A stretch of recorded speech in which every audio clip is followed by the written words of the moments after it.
Yeah. No, as I always say, well, as I always say, I always say, I hate it. I always say that.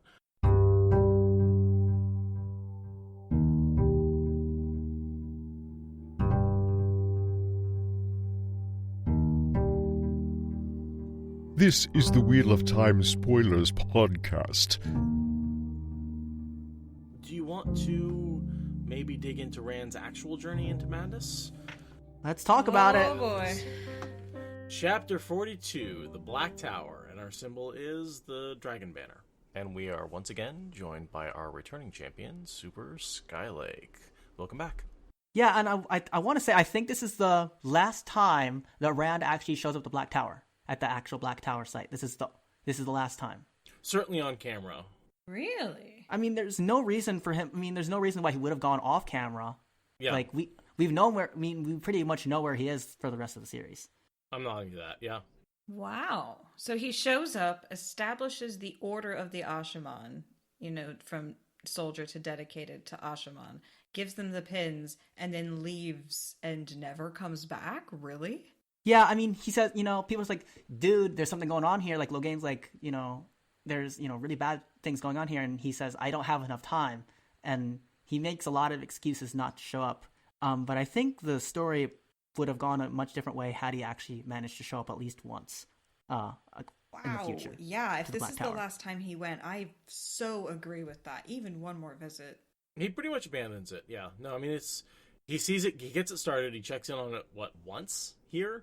This is the one time he checks in on it, yeah. Yeah, he goes and he's like, wow, you really, spruced up the place. They've got their coats. They're learning to not sweat. But here, let me give you some cool pins. So this is really, oh, wow, I had no idea. This is it, yeah. Rand. In some ways, he does monitor it a little bit during the last battle, and he does send messages. Yeah, he sends one message, you are, remember you are men, you're not soldiers. That's about it. Yeah, and then it's like, oh, by the way, congratulations on freeing yourself from servitude and death. Yep. Oops. Like... Sorry I put a dark friend in charge. Good luck. Tough love. Lillian is saying, gives out the Kickstarter rewards and then noped out.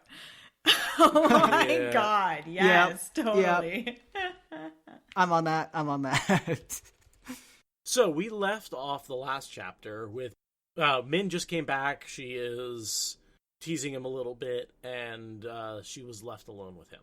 Yeah, so we start right on the awkward situation. No time has passed. Awkward situation's still happening. So someone should read us in, I guess.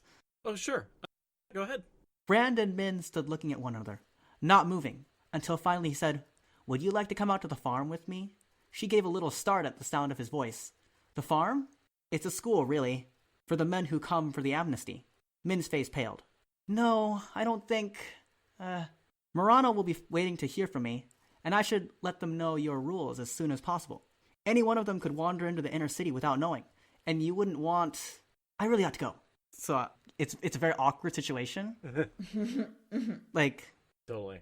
And the line after that, he did not understand. Without meeting even one of the students, she was afraid of them. Men who could channel. Men who wanted to channel. In anyone else, it would be understandable, but he could channel. And she was ready to rough his hair and poke his ribs and call him names to his face. So, he obviously doesn't understand what's going on there. It's really funny. Yeah. The flirting is going right over his head, which is something I can very much sympathize with. Yeah, me too. I can see, a 19-year-old me would not have known what was going on here. Yeah. No. 30-year-old me would not have known what was going on here. 30-year-old me barely knows what's going on here. But yeah, Min's basically teasing him and using that teasing to essentially as an excuse to touch him and sit on him in ways that would not otherwise be appropriate. Rand definitely sees the awkwardness and is trying to kind of change the subject with the, invitation to go see the Black Tower, so... Yeah, but she really is upset by this, and it kind of takes all the wind out of her sails for flirting to think about the larger context of men channeling, in groups and pearl clutching, basically, I think. But she didn't know how many men were there. I don't think she was really thinking about the Black Tower, really. I think she was still just thinking about how awkward the situation was and everything. But That's just my interpretation. Like, What do you think, Seth? Is she actually upset over the farm, or is it something else? She does go pale when he mentions the amnesty. Yeah. that's fair, yeah. So it's hard for me not to think that she isn't sort of a little intimidated by the farm and men who can I mean, I think anyone would be a little intimidated by the farm, sure. Whether rational or not, knowing someone has their trigger on the button of a nuclear bomb, you can kind of trust someone who you know and love and trust. Mm-hmm. Yeah. Whereas if you walk into a group of 100 random people with their fingers on a nuclear bomb, it's like, I'm not really comfortable walking into that building if anyone at any time could nuke us. Like, Yeah, even just with a regular firearm, I would trust one person I love versus going to like some massive gun convention where there's a lot of free-flowing alcohol, right? I'd feel very, very different about that. You have a point, but also they don't realize how much it's grown at the same time. Well, most people have responded to the concept of the amnesty with absolutely shitting bricks. But Min doesn't know about how many people have gone over No, that's what I'm saying, is you don't need to know how many people are there to completely go pale at the mention of there's 2 of them. Like, I mean, I don't think it takes much. This is not That's a fair. particular... That's fair. This is not a particularly rational reaction, so it doesn't need facts. Mm-hmm. I can get behind that. yeah, that was sort of my point, is that, like, it's really, whether it's rational or not, that's the reaction she's having. Rand's a special case for a lot of reasons, like... Exactly. Yeah. Because she loves him, because he's prophesized, because he is the Dragon Reborn, and, like, if he goes crazy, well, everybody everywhere is dead. Like, And, not like, just you. in the last chapter, right, she said, I see you, Rand. Right. She's not going to be able to extend that same clarity of vision to random quantities of men who can channel as a faceless potential. And, let's talk about plot-wise. Isn't it a great idea that she doesn't reveal the closeness of her relationship to Taim? Oh my god, can you That would be bad. imagine? He would have kidnapped That her would be in bad. like 2 seconds and been like, I don't know what happened to your broad. I mean, oh my god, bad. Good job, Min, being scared here. The xenophobia, channel phobia is a good life-saving instinct in this particular case. Yes. I noticed that she's still, flourishes the knives and puts them away, not quite as smoothly as they could be. I think she learns quite a bit from Tom later. I think she got a lot of this from Tom in the first Yes. place. This was, I don't know when she would have learned it. Whenever her and but- Tom hung out. I don't think she was around Tom. No, Really? but Tom does come back, and she ends up learning from him. She does take knife lessons from him later, but not yet. Not now. And so we get a progression of her knife skills where she goes from fumbling, putting them away, to doing it smoothly. It was one of those things where I know she fumbles it, and then later, like in the last battle, she's much more smoother with it. Yeah. And even Yeah. and Avienda's like, well, I could have totally taken it away from you, but Avienda's a little impressed. Yeah, no, you're right. It's kind of like Dane Bornhald's alcoholism, but like more uplifting. It's Right, going the yeah. other It's direction. Nice. We get to see the Nice. progression of a skill just in the background. So then the question of if Min had gone to the Black Tower, would she have had visions around any of the Ashaman that would have helped Rand, like maybe not, completely let the nukes turn sour on him? Oh, yeah. I bet. Yeah, I mean, you could have spun the plot either way, I think. Like, you could have made it a good positive catalyst or negative catalyst for the plot had she gone. Yeah. Or both, she sees something, but then she gets kidnapped. Yeah. And like Yep. maybe instead of getting kidnapped by the White Tower, she gets kidnapped by Taim at the same time that Rand gets kidnapped by That the could be White interesting. Tower. Right, and then he has to rescue her, kind of like how Perrin has to rescue Fael from the Shida, like chasing around after an army. Oh, that would have been such a mess. Such a mess. That would have been crazy. And like, can you imagine him being broken out and then by Taim, and then only later figuring out that Taim had Min that whole time? Oh, that would have been bad. Random TV show thought, but I really hope that we get to see Logain in front of Suon having a sentence declared and being gentled. Why? I think it would just be a good scene. Yeah. And they said they're pumping up his role, and that is something we know happened. And they have all the actors. But it's like a kangaroo court. But no, it's necessary to drive home the horror of what Rand is avoiding. Exactly. We need that Oh, exposition. okay. And That's that fair, would be yeah. such a profoundly amazing scene. And it gives them room, right, to work off canon material, but it's off screen from the book. So they're not recreating a scene you've seen before. But, like, that happened. And then you can be the whole show being like, I do not want Yosha to go through what Alvaro went through. I can't handle it. And it's going to be great. Because I imagine, season 1 is all about, like, you think that Logain is the actual Dragon Reborn for all of season 1. Obviously, if you haven't read the books. But I can see them pulling that, where they play it up like the Dragon Reborn is off there doing stuff. And then he gets gentled, and then at the same time he gets gentled, you find out Rand is the actual Dragon Reborn. That would be neat. That would be pretty solid. Yes. So, and so we can be sitting here giggling while all the newbies are like, oh, that Logain is the Dragon Reborn is great. And because he's so famous across, he's the most famous actor in this show, that would make sense to make him, by far. Oh, I didn't internationally. Really check up on he's a big didn't check up on the histories of the actors. My bad. It's something like he has something like more than 100 times as many Instagram followers as the next closest, as like any of the other actors. Wow. He's internationally one of the most famous actors from like Spain. He's in all sorts of stuff. I'd also never heard of him before now. And I'd also never heard of him. Yeah. We can all share in American-centric shame. It's great. Yep. That's what I'm talking about. American-centric shame. We did not know about him because we are Americals.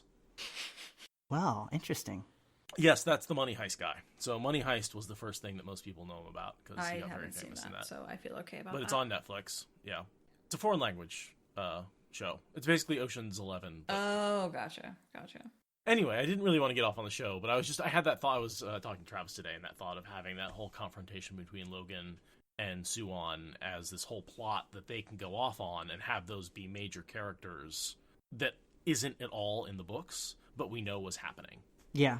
Yes, he's quite a bit more famous than Rosamund Pike in terms of like followers and the number of people who follow him.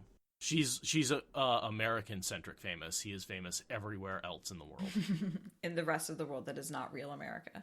Yeah, it was one of those things I was very surprised to learn about. I was like, really? He's that high? I had no idea. I've never heard of him. How can he be that famous? But then I realized I'm a complete idiot when it comes to actual media that aren't books. So yeah. Yep, me too. The ignorance is real.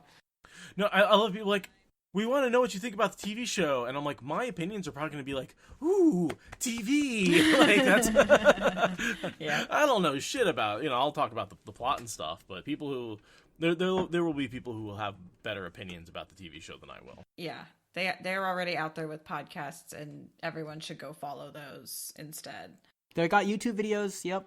Podcasts, YouTube videos. Go watch them. That's where I get my news. So I got my TV show news. I watch the YouTube videos of people that actually care about this stuff, usually. We're here to digest the books. Right. Because I'm all about the written and spoken word, not about the visuals. And TV has this whole extra visual component about it that I am just... it's not my style. Not my style. But yeah, go listen to like Taka and Riyadh or something like that, If you want to hear podcasters talk about the show. Because we're just going to squee. That's all of our podcasting is just going to be squee. We're going to squee quite a bit about the show. Oh, there'll be episodes of squee. Like, don't get us wrong. We will make episodes of squeeing, but it's not going to be, like, nuanced at all. Don't expect criticism about the show from this podcast. It will not be constructive. It won't be constructive criticism. We're going to be like, that's the wrong shade of purple. Oh, my God. Oh, no. I'm just going to be like, Swan's eyes aren't blue enough. Well, I don't think her eyes are going to be blue at all, frankly. Yeah, the fact that they didn't cast Maria Kennedy I'm just like, okay, so that's, over. Fine, whatever. Those were the blue eyes that one would cast, so. Yes, the actress who is playing Suwon does have brown eyes. Yeah. That's and the actress with the unacceptable. bluest eyes in the world has been cast as a much smaller character than I would think, which means that the Tinkers are also clearly going to have a bigger role, which I'm super excited about. I can imagine Perrin's storyline taking up quite a bit more with the Tinkers. Mm-hmm. Yeah, give Aram a little bit less of a cardboard cutout, annoying tragedy backstory, like a D&D character that just got rolled up really quick. I want to pair the crossing their arms under their breasts with crossing your legs over your dick. Yeah. Oh, yeah. Yep, that was Tuesday. Yeah, I remember that. So whenever a man sits down, it's like he sat down and crossed his legs over his dick. Yes. And that can be like a guarded, like not trusting position. just to match the crossed her arms under her breast, just to show the absurdity of that statement. That sounds really uncomfortable, actually, to put your arms that far down. That sounds really uncomfortable. I appreciate Seth's I appreciate your attempt to create equality. I think you are doing the Lord's work. The Lord Dragon's work. The Lord Dragon's work. Yes. You have served the Lord Dragon faithfully. Walk in the light. Yeah, so back to the book. Min takes off. Rand is annoyed. And he wonders how long she intends to keep teasing him for one slip of the tongue, which is just Robert. Yeah. Phrasing. So then he grabs the 2 cloth bags that have the dragon pins and the sword pins. These are the pins. There's only one dragon pin, I think. That is correct, but he has 2 bags. And it is the prototype. But there's only for the one dragon pin in the bag with the dragon pins. Oh, I had not noticed that, actually. Yeah, because he didn't expect there to be nearly as many dedicated People. people, and then dedicated, and so he's like, oh crap, I guess. I mean, on the one hand, it's good symbolically that Tame is the only Ashaman for like at least a day, aside from Rand. But Rand was totally not expecting there to be as many people there, so he comes vastly underprepared. I wonder if this foreshadows the fact that none of the Ashaman, aren't they all Dark Friends? Like, because Tame doesn't let All of the Ashaman except Logain, all the Dark Friend people except Logain get dragon pins. Yeah. So in a way, all the ones who are given the pins that Rand made are loyal to Rand, and all the ones who are given pins Tam made. No, that's not true. That's not quite true. There are already some Dark Friend Ashaman that we see at the Black Tower already, and I'm sure they get dedicated pins right now. Well, assuming they're Dark Friends at this point, they may just be dicks at this point, not recruiting. That's fair. Yeah, all I'm saying. Yeah, but it's just a symbolism, right? That those who are wearing the dedicated swords are loyal to Rand, and those who also wear the dragon. And Rand doesn't give him any dragons to give out, just the one, and the one goes to Logain. No, he puts the one on Taim. That's the only one. I know, but I'm guessing the only I know, but there's symbolically the only fair. The only person who gets a dragon pin is Logain. Yeah, because Tame quickly uses his institutional power to create social stratification within the Ashaman ranks. Taim never wears those pins. No, he makes it a point of pride not to, because I feel like it's so. When I was reading this scene, it reminds me of the whole like Holy Roman Emperor thing, right? Like taking the power to crown kings forcibly and thus asserting your power over other kingdoms, even though you're actually an incredibly weak political opponent, but like you've got the whole god thing on your side, and so by being the one to bestow the crown, you have a lot of political leverage. This echoes that to me. And that's why Tame is so upset with being given his authority from Rand. Because his authority does not derive from Rand. His authority derives from his badassery, in his mind. I did wonder about that. That's good. That's a good point. It's kind of interesting detail that, like, one of the smiths was like, oh yeah, please take these. And then it was like, no, I'm not making you this. Was there any significance to one being the silversmith and one being the goldsmith? I think the dragon being the symbol is what made the goldsmith upset, because he's like, this is just so dragon, because like a sword is a sword is a sword, right? Unless you're Aiel. Like a sword. That's fair. Yeah. That's a good it's got a lot of connotations to it still. Yeah, it's just like he could be making sword pins for anyone, but a dragon pin, like that has some meaning. And that is like dragon sworn. Yeah. Yes, exactly. And I think that's a good point. That's the context of what they were making that made one of them hesitant and the other one not. I love that. Good catch, Lairdia. I couldn't figure out why would he make a point of being these two smiths were so different without telling us who they were? It's the work. Yeah, I honestly didn't think of that until you asked it of me, because I was wondering that, but it wasn't until I heard you ask the question that it all clicked in my brain. That's how this works. I know, right? This is why we do it this way. Yep. Because honestly, like that's what this discovery is all about. Like because we can sit down and do our notes separately, but instead we sit down and ask the questions of each other that we don't understand. That's where we come up with the answers. Mm-hmm. Sometimes listening to respond is a good thing. Sometimes listening actually works. Who knew? No one in this series apparently. No one in this series. Definitely.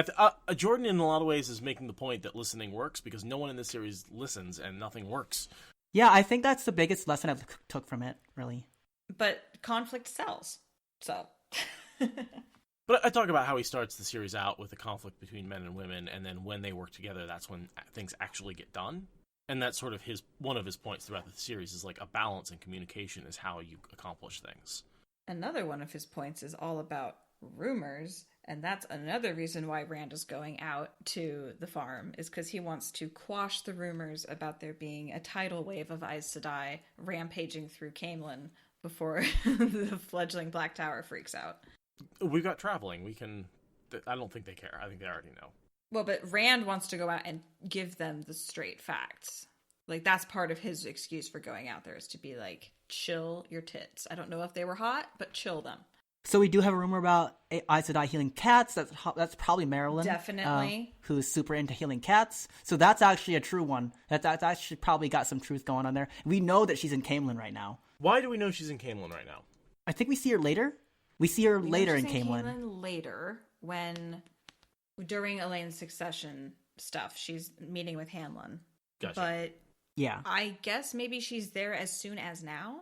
Like maybe she got sent here this early by Moghedien. When Moghedien disperses the whole beyond exactly. 13. That's what I'm thinking. Is maybe this is where Marilyn's get sent over here. Yeah, right. Because we don't know where we get that whole like she gives everyone secret messages except for Leandrin, which she tells her everything in public, and so we don't know where any of the 13 or whatever, I guess it's 11 now because I think they killed 2 of them. Right. Black Aja end up going. Like they're just I think most of them go here, and then some go to Ibudar, and then some go to Terabon. Maybe could be wrong about that.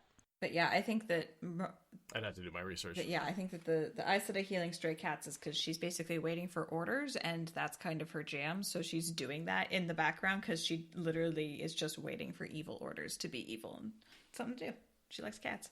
Well, hey, I mean, I have to wonder if maybe it's Jordan writing sort of the witches stereotype into his books. The witch who has like cat familiars, and maybe that's where that I can see from. that. I would think so. Mm-hmm. Yeah. Yeah, I can see that. It's just like, really terrible slander, but I do Weird think sisters. That's what's going on there. Agreed. The next thing I have highlighted is Alana feeling eager and being with Varen, and so there's 11 Aes Sedai, and I feel like I should know what meeting they're all at and what's happening there, but it's totally escaping me right now. So here's what so all I could think of was, so she meets up with the other 9 Aes Sedai at the Crown of Roses, and the only reason why I could see her being eager for this is because she could like pass off the Two Rivers girls that she was taking to someone else, but that seemed kind of weak because obviously they don't want to have to deal with this. Like they want to be able to have free movement and everything. So being able to pass off the Two Rivers girls to somewhat a weaker Aes Sedai seems like something they would do. I think a lot of it's around Rand because we see her emotions change when he travels closer. So I'm willing to bet that she's going to be with the group of Aes Sedai that are coming delegation, and she's going to have a chance that she wants to basically be close to him again and basically use him as her warder again. And she thinks this is going to help her towards that goal. And that makes sense. Joining the embassy to come chill out with random, Embassy was the word I was blanking on there, by the way. Yeah, so she's just excited to be getting to join forces with the embassy because surely that will help her stay close to Rand and maybe even get into his good graces. That's probably closer to the point. But I do think being able to get rid of the Two Rivers girls is probably part of it also. I mean, that's got to be a little bit of a relief. Yeah. Those girls are a handful. How do they get from Camelin to Saladar? They don't? Oh, no. Marana takes them, I think. Or like one of the 9 takes them. There is a scene in Lord of Chaos where the girls get passed off, and I think it's from Marana's point of view. I think it's pretty soon, actually. I do think we see the joining of the parties of Varen and Alana getting read into the mission in a few chapters. We definitely see that. That's the next chapter, I think. That's in the next chapter. Oh yeah, but the Two Rivers girls Two Rivers girl transfers a little bit later, and I'm just blanking on when that exactly happens. But it does happen in this book. So Alana helps Perrin get Rand back from Dumais Wells. Which means that traveling technology hits the embassy shortly, which means that must be how they get to Saladar. They must travel from Camelin to Saladar. Yeah, they're in Saladar pretty soon. It doesn't take them a whole travel session to get to Saladar. They are able to get into it, yeah. They gateway in. That makes Yeah, sense. That makes sense. that knowledge is currently spreading exponentially throughout the cast. Yeah, it's moving fast.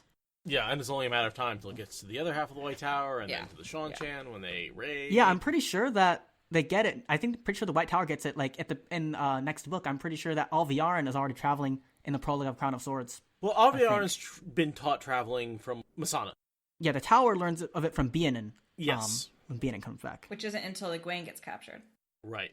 Bayonin doesn't jump ship until Egwene is taken captive. So that's pretty late. They do keep it from them for a while. Yeah. Again, time is compressed. We only have about 6 months until the last battle starts. Yeah. So, Yeah. even though we have a lot going on, it's happening in a short period of time. Yeah, I mean, the Black Tower's only getting named this chapter. Like, 6 months later, they're saving the world. No, and at the same time, you can have characters you totally dismiss because, like, Gawain, for the most part, is traveling for the next 6 months. Like, we can pretty much ignore him because he's on the road, and other characters are zipping all over the place with gateways. Yeah. It's a game changer to have gateways in terms of timeline. Oh, absolutely. Yes. But that's why it's interesting to track who gets it when and how. That is a really interesting thing to watch, much like Min's knife skills or Dane Bornhold's alcoholism. Like, Matt doesn't get gateways until the end of the Gathering Storm, which is pretty crazy. So a lot of his timeline is spent traveling. Like, he spends 3 books traveling away from Ibudar, and it takes, like, freaking forever.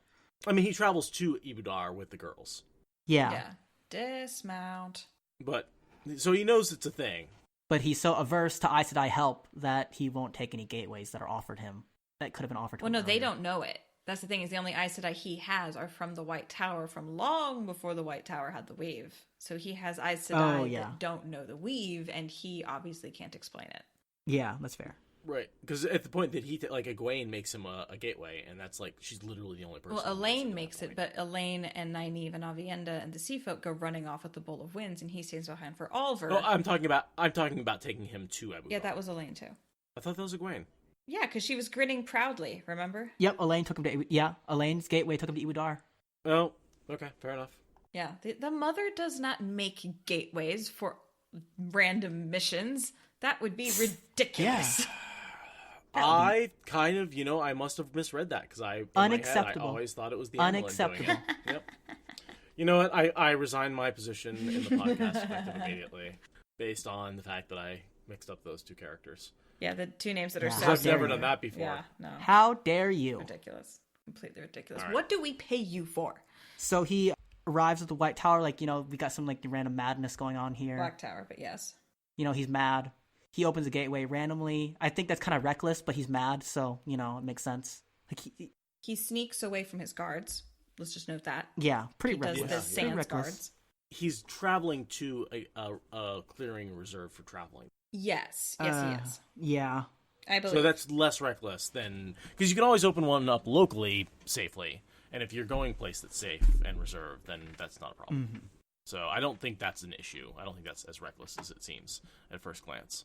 But yeah, abandoning the guards, kind of reckless, kind of. But I think it's This so childish. Very reckless, yeah. just... I don't think it's madness as much as, like, He's just being a brat. just being a brat, yeah.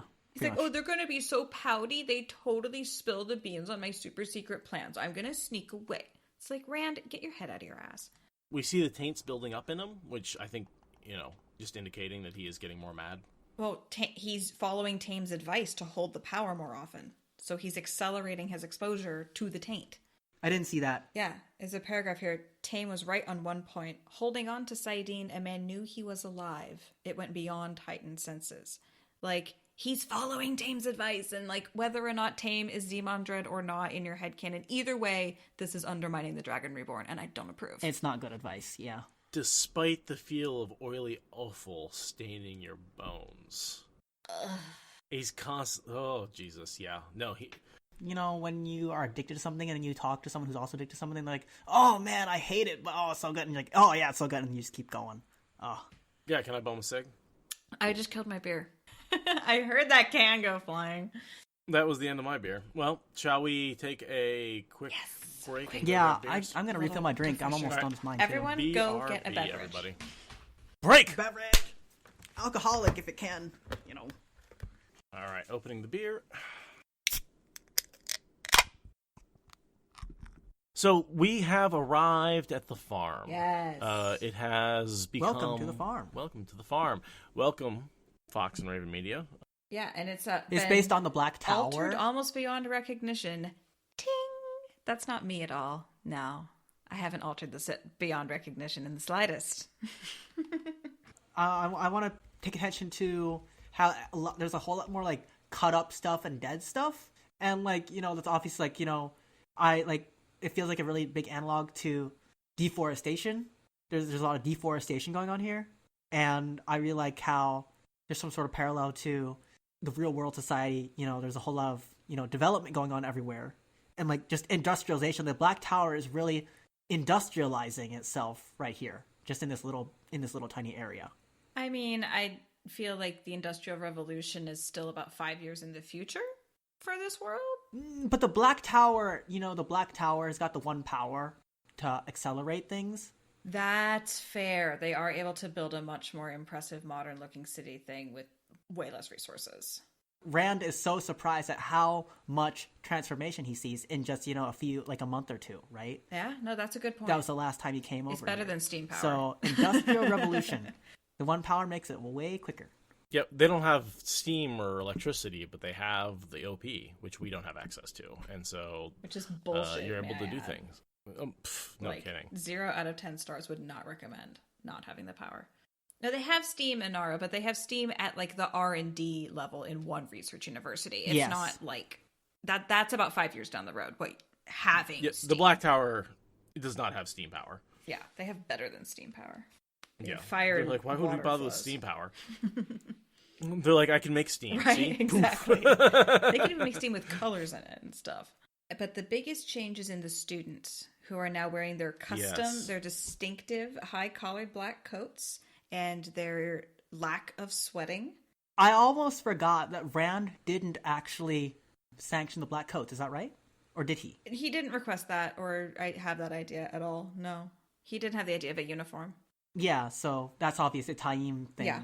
Which I think, honestly, Rand probably would have suggested it if Taim hadn't, because anyone can tell that a uniform will help them be more cohesive as a force. Mm-hmm. And black has been Rand's colors ever since Kyrien, when the servants weren't sure what colors to wear, because any colors were a house color, so they just wore black for him. And black... Yeah. But it's important to remember that this is Taim's doing, so obviously, like, the Black Tower is way more in Taim's hand than Rand realizes. Right, because he's already named it in his head. The students are already calling it the Black Tower. Like, the black coats and the Black Tower are already linked in their minds. And there's also black stone. Uh-huh. Yeah, the black speaking stone. Oh, yeah. I didn't see that. I didn't notice that.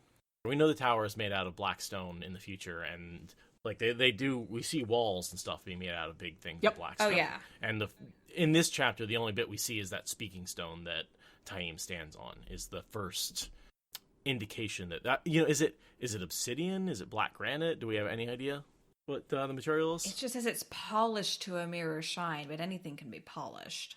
Rand doesn't know his geology like Radia does. Darn it. No, he doesn't. Though he did mention that there was lapis on his end table on the previous page, which I was proud of him for. That's more like seeing That's a true. gem, though. Like, Yeah, it's why I didn't bother mentioning it until now, because it's not that huge of a thing.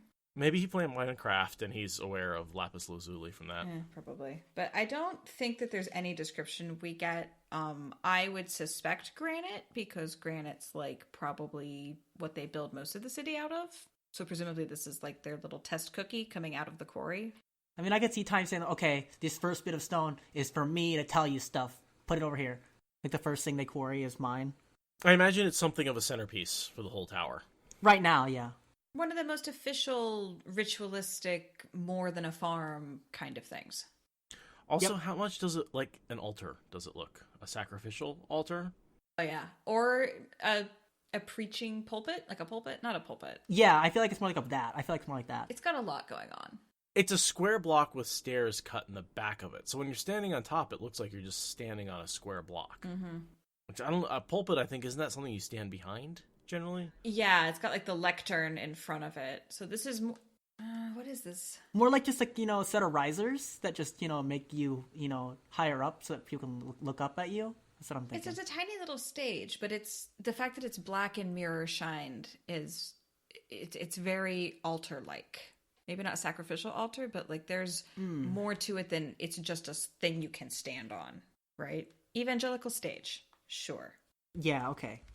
So as you said, we see the physical combat, the swords guy, and the hand-to-hand combat guy. I think this is the last time we see either of them. Maybe is this the last time we see them? I know we get mentions of Henry Haslund in the future. I don't know if we see him again, and I don't think we ever hear about Sayeric, the Redwater Goshin with no right hand, again. I think that we do see Taim like firing Haslund later. Yeah. Well, Rand yells at him to bring him back specifically. But Sarek in the all the references, this is his only appearance or reference.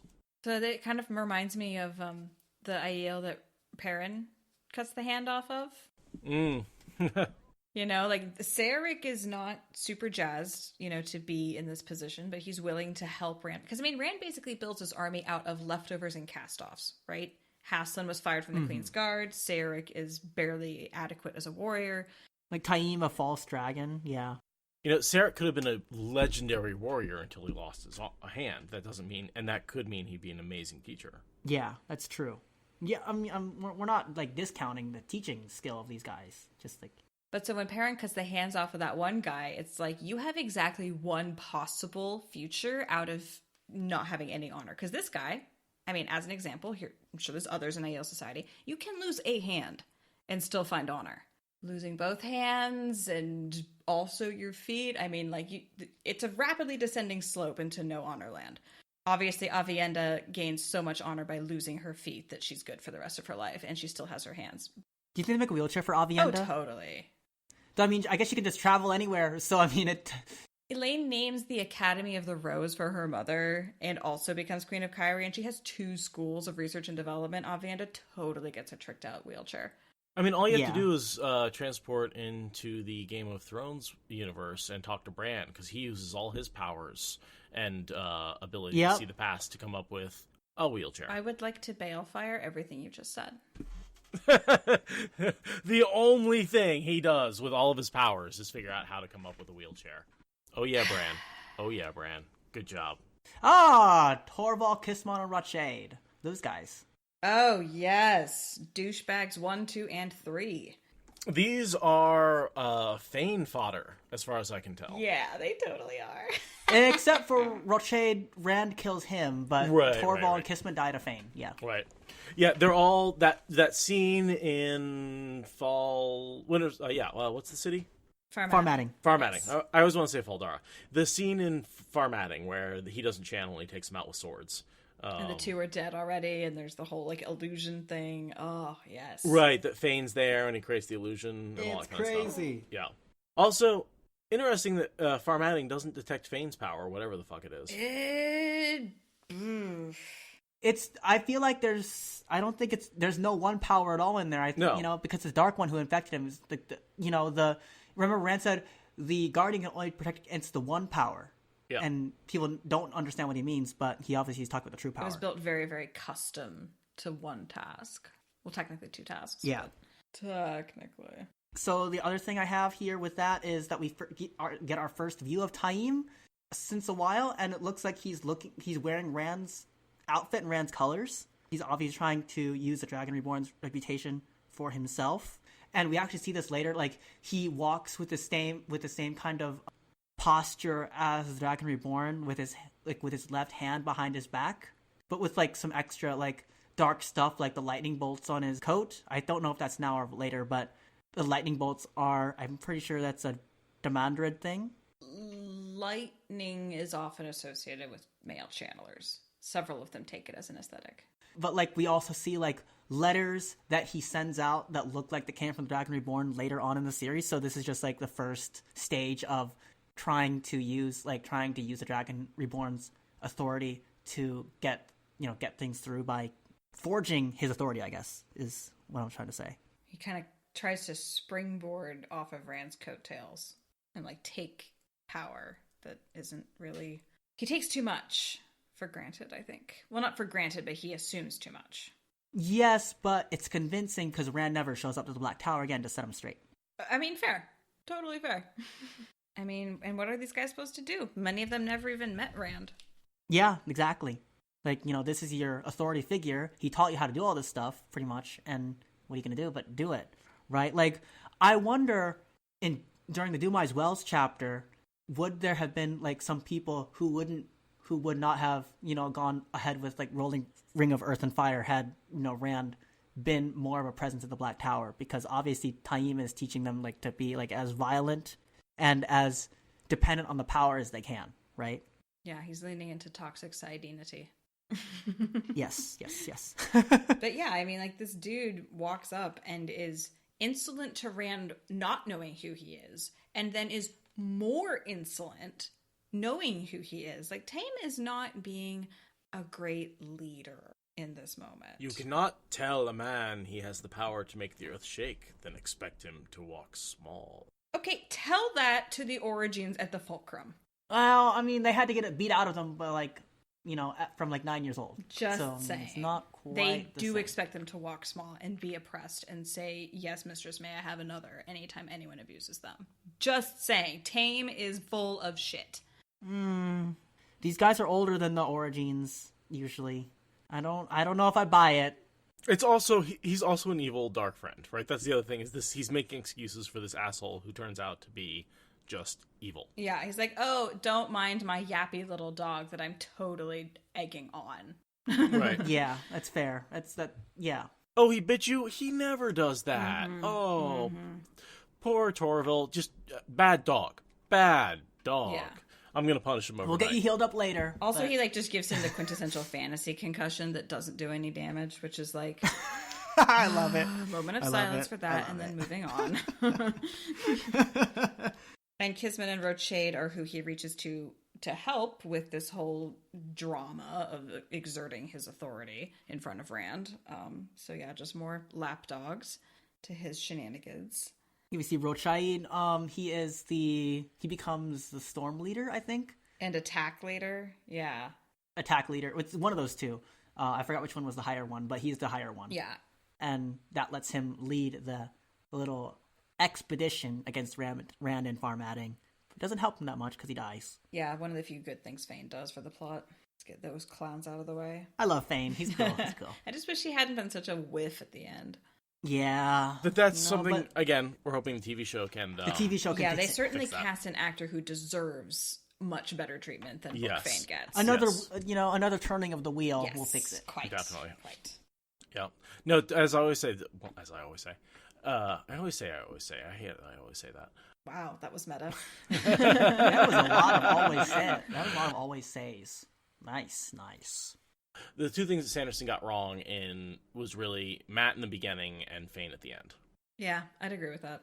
I can get behind Rafe, that. We are looking forward to seeing what you do with that.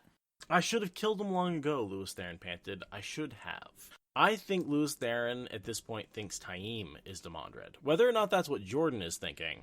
LTT is being drug in by Taimondred.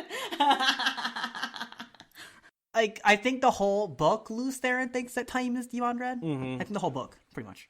I love that because it allows for Taimondred in the text to actually work, because LTT can he just be wrong about that? He could just be consistently dedicated to that idea and wrong. Yeah, absolutely wrong about that. And then all of it resolves and all the loose ends tie up, and I freaking adore that. LTT buys into Taimondred. Yeah. And the Demandred fans will say, well, at this point, Jordan didn't know, and he actually did make LTT recognize Demandred, and that's it's the what same. it's actually, It's both the same. It's both answers are right. Yep. Just Yep. depending. Yep. We've seen some losses from the tower. We've seen 1 has killed himself drawing too deeply, and 3 burned themselves out, but no one's been stabbed to death yet. With a sword. Sword yet? Those are training losses. We learned about the Black Tower as a name.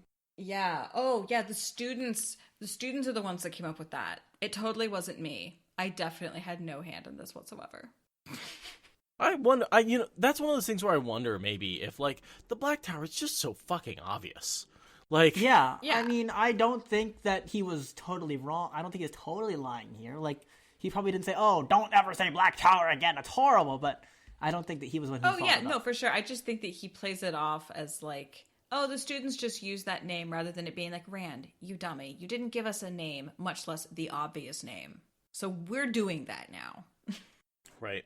You know, it's a good thing. Like, it's ultimately a good thing because, you know, they don't want to be, you know, beholden to Rand.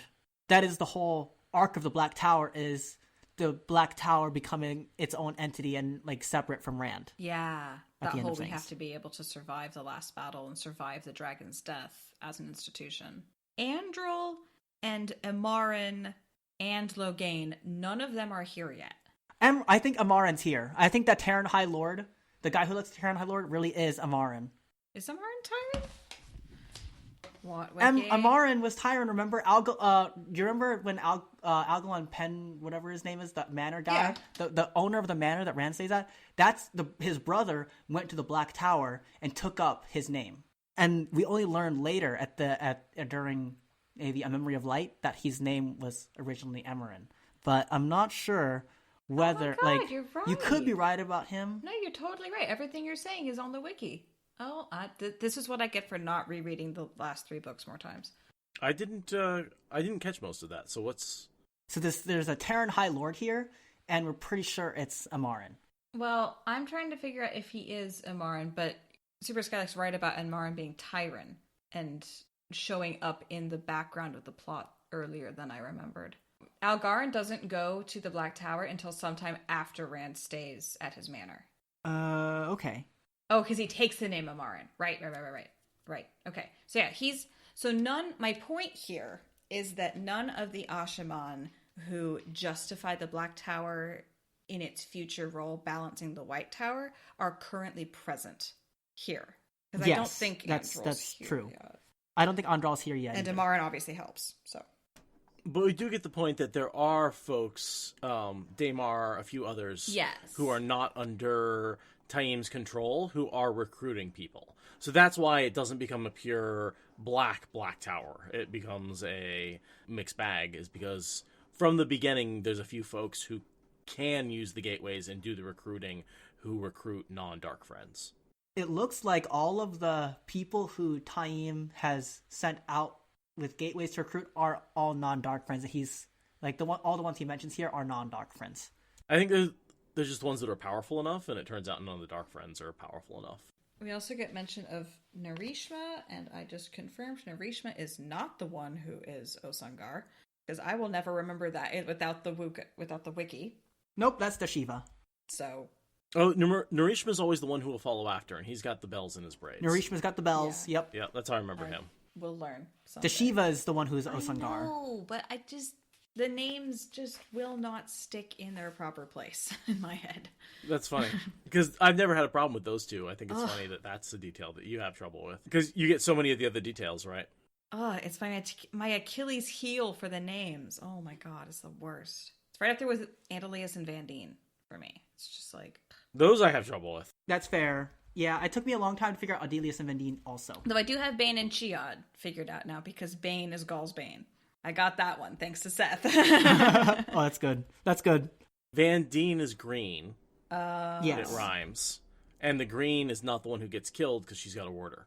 Oh. So that's how I remember Vandine is green. Oh, that's a good mnemonic. Yeah, okay. I'll get it one of these decades. But yeah, and then Narishma and... He's Arafellan, and we don't really have any other famous Arafelans in this whole book besides him, really. There's a couple of Aes Sedai, like some tertiary Aes Sedai that are useful that are Arafellan. We actually get a prophecy about this one. He's the one who will follow after. Right, yeah, so that's important. And I think that, like, Terabon, Arafel, it always gets mentioned as, like, oh, and those other borderlands. But Kandor and Arafel are always like secondary borderland nations, and we only see Kandor and New Spring, really. So I always count Kandor and Arafel as secondary nations compared to Saldeia and Shinar. And then there's just, Ara Daman, which is like, wait, what? And then there's Malkir, which is dead. There's also some Ilianers among the crowd. Do you think Samael is aware of the recruiting, or do you think he just went ahead and just got into No idea. Yeah. I feel like we really don't know much about Samael. Like, even from all his POVs and everything, I don't really feel like I know Samael. I think Tame was totally ballsy enough to go into Ilion. Mm-hmm. I totally would buy him just being like, nah, I can get away with it. Nodding at Like that. he's a dark friend at this point, right? Yes. And he's a dark friend from before the story, so like he totally thinks he can get away with it. Even if he doesn't have orders and he's not working with Samael. I don't think he's working with Samael. But I think he's totally just got the balls to be like, I can get away with it. The next thing I have is that he's got grandfathers as well as boys. That there's old men as well as young men, and that's just such a nice, it parallels with what Saladar's doing, right? That if you open up the novice book, all ages are going to start coming out of the woodwork. Well, and particularly for the men where they haven't recruited anybody. That like there's been zero, basically you're taking a random slice in time and saying, all right, who can channel? And there's no reason why young men should be preferenced. Whereas at least with Aes Sedai, it's like, well, ideally, we have caught all the old people who have channeled already. We should be looking for the young ones. Now, that's obviously not true because they miss all the young ones to begin with. But ideally, what they do, like with Aiel, Sean don't Chan's miss. style. Sean Chan, right? yeah, Sean Chan style. You test the young girls, and then you don't bother testing the old ones because you caught them all already. The Aes Sedai don't do it either. Yeah. So they kind of just fail on both ends of that spectrum. Lillian in Discord is asking if we have any granddads in the special group. Yes. Dahmer Flynn. Damer Flynn, yep. Is already established as a character. I don't know if we have any other particular old dudes that get named, Uh, but we have think of people any, in his really. age group that joined the Black Tower. So Well, it's not like Androl is a young spring chicken. Like, he's done a lot he's with been his around. life. He's Yeah. he's been not around. a granddad. No. I think he's like 50 or 60. Yeah. He could Yeah. be.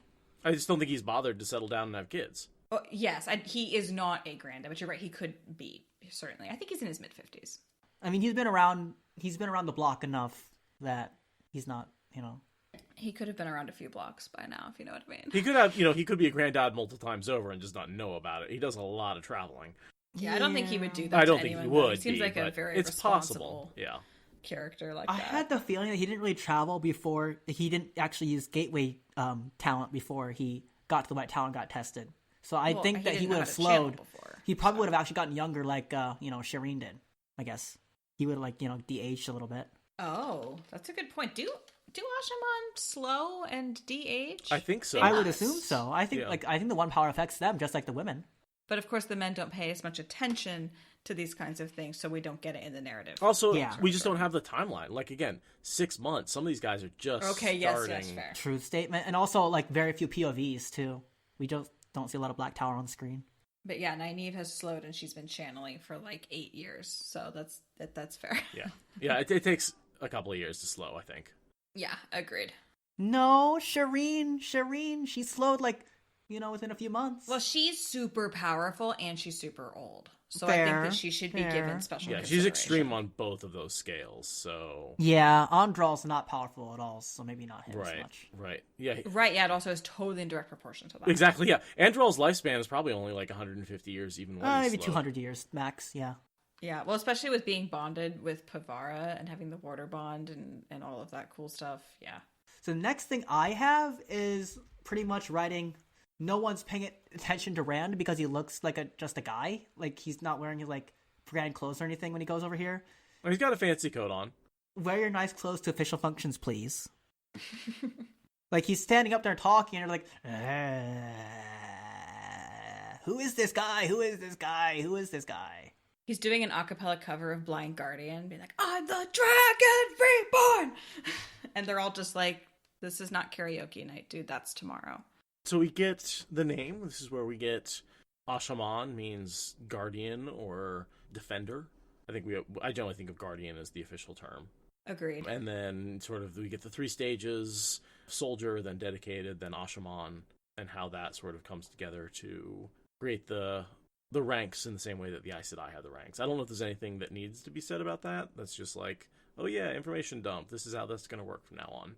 It's nice to note that this is when all of this stuff gets established. Yes. And Time is just standing off to the side looking wry, which I think is just mostly because he's an older man compared to Rand. No, he's not that much older. He's like 6 years older, right? And we've had a debate about that like... He comes across as a lot more worldly. Yes. So I think that when he's standing there looking wry, it's just because he's like, country bumpkin. Yeah, I don't think he wants his authority to come from Rand. I think he's kind of pissed that Rand's making these decisions, A, without consulting him, Yeah. and B, then, like, by giving him the rank of Ashaman and being like, well, I guess I was the first Ashaman. Again, if we're talking about Tamandred, right, the whole thing is Tamandred is very jealous of Rand and being like, well, I guess I was the first, you're the second. Yeah, it's just Like, that is awful. designed to piss Damandred off if Tam was Damandred. So this is one of those things where in this scene, I see a lot of Tamandred evidence. Yes, agreed. But it's also totally fits the personality of just Tame to be like, oh my god, this is so embarrassing. This is so not how I planned it. Like, ugh. Yeah, and like I said before, like, the Holy Roman Emperor took a power that kings did not want him to have. Tame is very much a king being handed his crown by Rand's Holy Roman Dragonness, Holy Dragon Emperor. And he's also, like, I mean, in fairness, he's doing a lot of work to build the Black Tower, and then Rand just wants to waltz in and, like, tell them who they are and what their credo is. And it's like, would you care to stop by and help me with the administration of this place for, like, 2 seconds? Right. He really didn't give him much to start it with, and now he's like, oh, whatever your plans were, I'm going to come in here and throw a wrench in them because I can, and I started this thing to begin with. So I can just not consult you. Yeah, even Logain would find that annoying. Yeah, I would find that annoying. Are you kidding me? Yeah. Like, dude, what Like, the fuck? you don't have to be a dark friend to find that really off-putting. Right. I've been fucking doing this work, and you're just going to come in here and, like, name us and change things and make Yeah, decisions? how dare Yeah. you? How dare That you? wasn't the arrangement. Yeah. Just walk away and let me do all the work following through with your plan that you didn't clue me in on. And on top of that, I'm a dark friend. I'm probably just an asshole, like, even before without the dark friend. I want to screw up this thing that you're trying to Yeah. make. Darn it! You keep coming in and fixing it. Darn it. No, that won't last long. Don't worry. This is the last time that's going to happen. Yep. I like this truth and justice and right for everyone is what he says the Ashaman stand for, which is entirely the Superman credo. Truth and justice. Is it? And the American way. Oh, wow. I didn't get that, but okay, I'll take it. Superman. Rand sees himself as Superman. I think Jordan is being like, these are Supermen. These are like... I mean, look at all their chins getting more heroic by the second. Right, exactly. But I read that phrase, truth, justice, and right for everyone. I was like, why does that sound like truth, justice, and why do I want to say the American way on that? And isn't that The Pledge of Allegiance. Wow. yeah. Wow. Liberty and justice for all. That's totally a Superman thing, and Superman is supposed to be the guardian of our planet, right? He's this alien who came down to guard us. Cool. He's an Superman Ashaman. is first Ashaman. Yeah, absolutely. Superman is an Ashaman. It is canon. I'm going with it. Yep. What do we got? Okay, we got our presentation of the sword pins and dragon pins. Not very theatric. He just pulls it out of the bag and just like, hey, look at this. Yeah, Rand's mix of showmanship and lackluster performance here is really hilarious. Well, and it's not like he's also a comedian in front of a dead audience. Like, he's not getting laughs, he's not getting True. applause, he's not getting responses. They're giving him, like, that's great, but we're all going to die from madness. Like, Tom's skin is crawling from hundreds of miles away, just in sheer cringe in response to this. Like, my student of mine is doing this. This is great, but Taim is our real dude. I don't know who this is really. I mean, seems nice enough, but Right. You ever worked in a big company and you work for your boss, local boss, and you work for him, and they like have all Yes, to say. I feel and then that. And then Yes. the big CEO comes in on like Christmas and says, "Thank everybody for your work. You're really dedicated. You guys make me so happy." And you're like, "Who the fuck are you?" who? Like, Yeah. Like, You I've had don't that even- happen. You don't even know me. You don't know me. You don't know who I am. You don't know the work we do here. You have no Yeah. idea how hard we work or what our challenges are. And you're going to come in here and be like, congratulations, you guys are getting a $5 bonus. You know, $5 fuck bonus. off, Right? Nice. you know? It's like, thank you, Chad. Yeah. Appreciate it. So I really, that's the feeling I get out of here is just a disconnected CEO who's totally out of touch, trying to be like, all right, guys, we're going to have a good time and you're going to get promotions. And like, does it come with extra pay? No, but it's a morale boost. Okay. I respect you more than I did. What was your name again? Yeah. Yep. Okay. No, I have nothing against corporate America, I swear.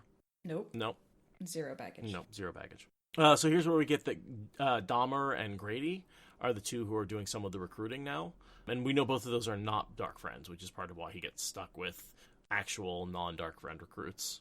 Which is good, honestly. The whole page boy thing, the whole, like, you know, marginalized people that actually keep everything running and then be surprised when they rise up very effectively to completely quash your shit. You know, it kind of works out for Rand in the end. So what you're saying is these are essential workers? Mm-hmm. Yep. Something like that. No, to be fair, Damer and Grady get pulled away, so they don't get to rise up against them, but luckily we keep Androl there, so that's good. Yeah, there's just... Tame has the arrogance that leads to class revolt, is what I'm saying. That's fair. That's a true statement. Okay. Yeah, I mean, he has some serious, like, wannabe 1% energy. I don't think he is 1%, but he really thinks he deserves it. I don't think it's totally undeserved. Like, he did learn a lot of cool tricks from Demandred and his boys. So this is true. When you've been tapped by one of the Forsaken to undermine the Dragon Reborn, you're gonna have a really hard time not being arrogant. Yep. And also, like, he's got expectations, and failing Forsaken doesn't, you know, not exactly synonymous with a long lifespan. So yeah, go hard or go home. So yeah. He is working with Demandred at this point, that, right? yes, because Demandred freed him from prison. Right, yes. And the companion says, whatever people say, from what we believe. Right. Yeah, from what we believe the companion, that at that point Tame was converted to a Dark Friend and was not one before that. But it was basically join up for freedom or we'll let you rot in this cell. Not in a turning sort of way, more in a, like, it's actually a better deal for you. Like a recruiting sort of way. Totally. Turncoat, not turning. You know, standard Darkman rhetoric. Really. I mean, honestly, I would be flattered if the Forsaken said that I could be part of the master plan. You know? Like... Yeah. You, too, can be part of the end of the world. Ooh. Okay, I mean... And I mean, like... His life at that point was kind of fucked anyway. Like, he was about to get gentle and killed. I mean, he didn't have anything to lose. Yeah. Exactly. And, like, you're being handed the opportunity to not just be some random foot soldier, but, like, potentially the architect of the dragon's demise from within. Also, you're kind of a nasty asshole anyway, so hey, win-win. It works. It all dovetails quite nicely. Yeah, Demandred didn't need to, like, get super heavy-handed on the negotiating tactics on that one. No, he was like, so, Dark Friend? And Taim was like, power? And Demandred was like, yeah. And he's like, oh, yeah, totally, cool. Yeah, right? He's like, when do I start? Yeah. Monday? No, you don't get weekends off. Oh, okay, cool. No, you have to go and ask for the amnesty first. And then the next thing I have is he asks if my Lord Dragon would like a cup of wine. And I'm just like, Rand, don't drink anything don't drink wine. Time gives you. Don't drink the wine. Seriously, wine? Oh, that's such a bad... I didn't catch that, but that's a good idea. It's probably got like fork root in it or something. Does he end up drinking it? No. He doesn't. No, he kind of flips out and gets a little bit loose theriny and then leaves. You gotta wonder if maybe there was something in the wine. That is some very random for Taim to offer that. Yeah, and I'm just like, we know that cups of wine and Tame are like bad news. So maybe loose therin, Tavirin, something made Rand. I do think that Taim is lying when he says that there are parties of red sisters in the countryside. I don't think that's true. No, that's true. Those are totally showing up. Yeah. That's the beginning of the White Tower, not really an embassy. But those go to Kyrian, right? Force. No. These are the ones trying to come in and take over the Black Tower. Oh, that happened so many books later, I didn't realize. Yeah, I thought they all came at the same time. Yeah, no, there's two groups, and this is the beginning of the first group. Because remember, Elida says, I'm going to send a message and stop them, and Alviarin's like, no, they've scattered to the hills, and then they're going to reconvene right before they attack. Yes. So what they're being spotted in the various groups as they slunk around the hills. Oh, okay. And so they're about to reconvene and then attack and get bonded. Yeah. But that happened so many books later. I didn't make the connection. That It's a tough one, yeah. Yeah, it's a serious Easter egg. Yeah, totally. But no, this is a reference to Elida's embassy. What do they call those? Not embassy, but Yeah, they don't call it an embassy. They call it something else, and I'm not thinking what it is. It's like we are going to take care of the Black Tower. I remember there's like 52 sisters or something. They get and they were led by a person whose name I'm blanking on. Tovine. Tovene? Tovene? Yeah, Maybe? Yep. led by Tovane, who gets bonded by Logain, also who bonds. Gabriel. I really like Gabriel, actually. Gabriel actually does, like, good stuff. Gabriel's good people. Yeah, and then Pavara is also in that group. Pavara is in this 52. No, Pavar is in the later group. There's only 6 people in the later group. And Pavar's in the later group. The one who's You're more like right. negotiates, and she's like, "We demand you've bonded Pavar's our a good sisters." person. Yeah, No, and she's one of the only one of all of these sisters from both groups who actually makes it out at the end. Yeah, all the rest of them are, like, either get turned or are black. Or get killed. Yeah. Or get killed, yeah. Okay? And then we get the discussion about how the women, the wives, are not learning the concentration trick to not sweat. That's the next thing I had. And that whole discussion about... yeah, and that's evidence we brought up a couple of times when we're like, "Can you learn to do it if you can't channel?" It seems like they should be able to, but we've just never seen anybody do it. They have a block around it, basically. Right. It might have to do with Sidene, you know? Like, that's... A fake block, because you don't need to use Sidene. It's like a reverse placebo, Supposedly. you know? It's like, no, you don't. You don't need to use Sidene. Like, But has anyone who can't touch it? males and females have agreed on this, I think. Like, we've seen it from both male and female POVs that you don't need to use Male and Sidene or female Sidon. channelers. Swan? Yeah. I remember, Seth, you brought up that Swan does sweat a lot of the time when she's stilled, but she's also in such dire circumstances that that's not totally conclusive. But we never see her not sweating in those circumstances. I don't believe that it has to do with channeling, but I do believe that people have psychological blocks around the concept of doing it that make it as next to channeling as far as their ability to pull it off. Definitely there's, like, a connection they make mentally between not sweating and channeling. Right. Right, it's like any other phobia or superstition, you know? Like, I don't think it's anything channeling related. I think it's just people being people. So I can't explain why I haven't mastered the trick yet. It's because you can't channel. That's my point. We can't channel, therefore we can't do it. That's You haven't embraced I also the oneness. have no discipline to No oneness sit yet. down for more than 2 seconds to meditate. So that might be part of it also. Oneness. So, and here Taim demonstrates that he knows as much about what's going on in Camelin as Rand does. Because he knows that there are 9 Aes Sedai plus 2, and Rand only figured that out because he's bonded to one of those plus 2. Taim is outside of the city and has more current information than Rand does. Because he's smart and has eyes and ears, Yep. basically. I mean, it's easy to make gateways and just check up on stuff and then leave. Yep, and I assume he's got spies. Because women can't sense when men are channeling, so you can Right. make gateways to anywhere and it's just fine. So I imagine Taim is doing quite a bit of, or at least has quite a few people Recon. spying. Recon. Yeah, totally. And then we get one of those absolutely insane moments from Rand that's almost on par with break it, break it, break it. Oh, yeah. Yep. Kill him, kill him, Yep. kill him. No, it's you are dead and I'm alive, you are dead. No. Yeah, that's true. I'm alive and you are dead. I'm alive and you are dead.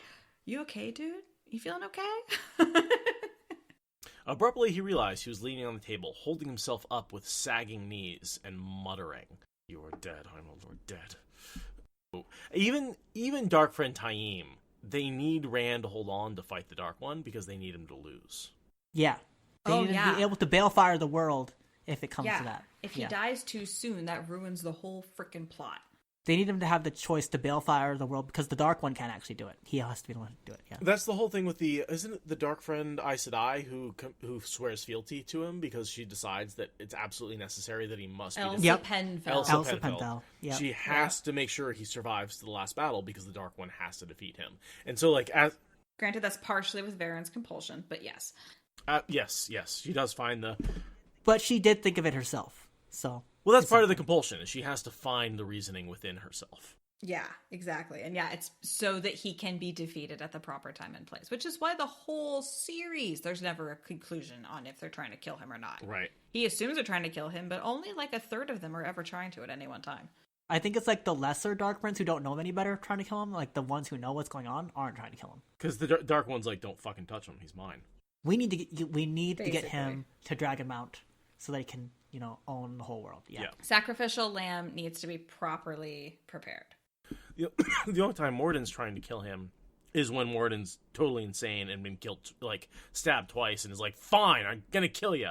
And I believe that's against the Dark One's orders, and that's why Morden is brought back to life as Ishmael is brought back to life as Morden, is punishment for trying to kill Rand, even though it was against orders of the Dark One. Oh, interesting. Not sure about that. Huh. I'll have to read back up in that. Because he does say being brought back to life is a punishment. Like, he doesn't want to be brought back to life. Yeah, no. Like, he needs nirvana. He is so over the wheel of life. He wants to break free and hit frickin' nirvana already. He's so over it. He thinks he's the Ubermensch. Well, like, the book he wrote, Reality and the Absence of Meaning, or whatever it is, it's very similar to Nietzsche's book that he wrote. Like, the parallels were made very intentionally. Like, if you read the Big White Book with the bad pictures, it talks about it there. Yeah, the nihilism is empathizable to a high degree, even if you disagree with it. It's like, empathy, especially 2020, is like, what the Guy's got a point. Yep.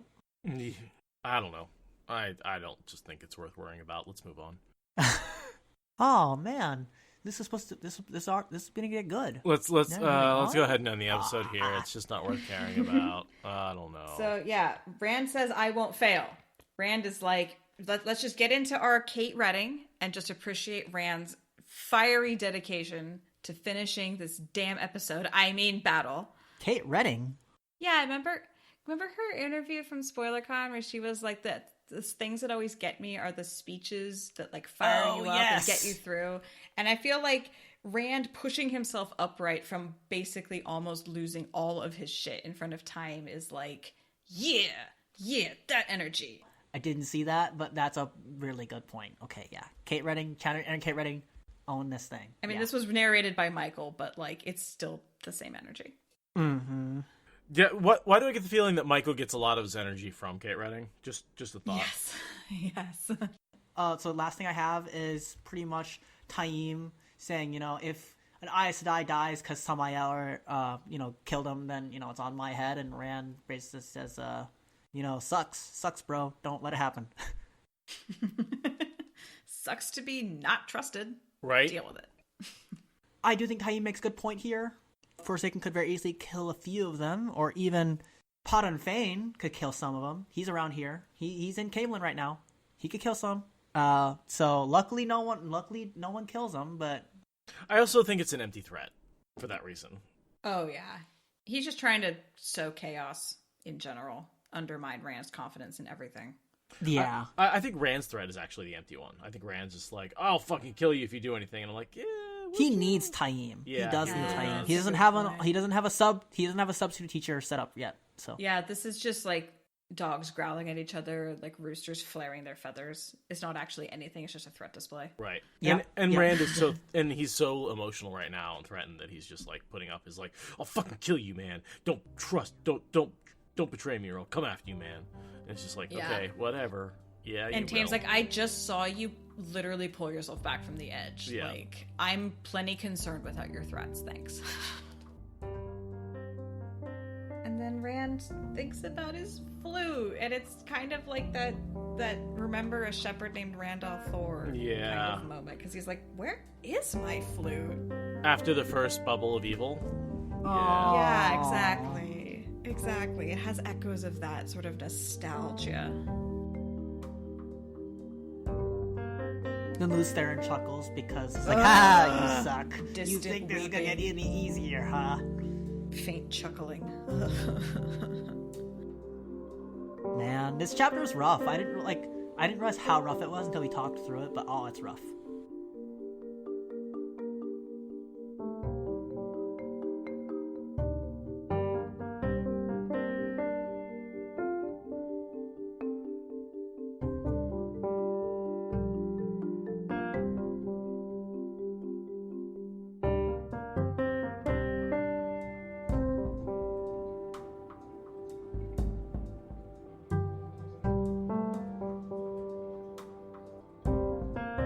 Happy New Year! Not really. Happy just New Year. rehearsing. Well, that was a different countdown. Wrong countdown. It's a little late. It's a little late for that, methinks.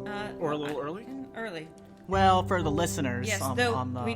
we have someone from the antipode of the planet who's already in the future where everything is bright and sunshine and rainbows. Oh yeah. Thank you for sharing your selfie, Lilygen Antipodes. Because the future looks bright. Literally. Oh, is the sun? I guess the sun would already be up, wouldn't it? Yeah. Yeah, it's the morning. Over there. It's yeah. Ah, thanks for adjusting your time for me. Eastern time, it's a rough time.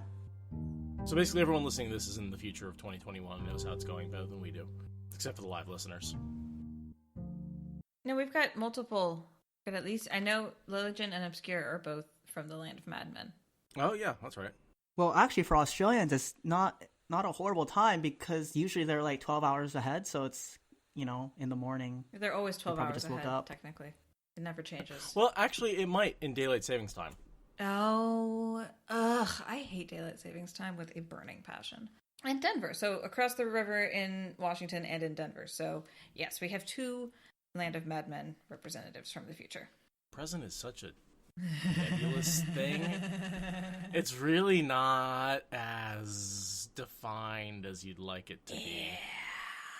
I love when my one of my grandfathers is super into math in super nerdy ways, and he has written papers on what the nature of measurements are. Like, that's a fun topic. A measurement, and apparently he's written a paper that was so complicated that he's now writing a series of papers to explain that paper. But wow, yeah, I didn't. That's too much for me. I know, but I had never thought about it until he tried to explain his research for like the bazillionth time, and it's like slowly sinking in that like we don't know where or when anything is at No, we really don't. And I love it. I learned the best way to get a flat surface recently is if you take 3 surfaces and rub them together, it eventually forms a flat.